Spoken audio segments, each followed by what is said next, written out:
So, ayan guys, no, good morning, good morning, good morning. Na kung saan, this is the pang 2 days na namin dito sa staycation and the Ocean Hills Villas sa Agno, Pangasinan. Na kung saan, kararating lang ng food namin, ng breakfast, na pre-delivery pa, galing doon sa management. Oh my God. So, ayan guys, no, so, pag mga medyo workaholic kayo, so pwede kayo pumunta dito sa The Ocean Hills Villas, Agno, Pangasinan, na kung saan, ayan, makikita niyo yung beautiful places dito, yung swimming pool, ayan, so, meron tayong private pool dito, and then yung working area ni Daddy, ayan, si Daddy kahit nag-workaholic pa yan, so, ayan sila, ayan, thank you so much sa Lee family na kung saan nag-sponsor ng ating staycation dito sa the Ocean Hills Villas, Pangasinan. Ayan, maraming salamat, more blessing to come para sa susunod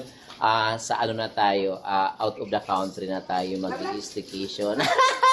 May ganun talaga, maraming salamat. Ayan guys, no? So, ayan, makikita doon niya yung napakagandang view.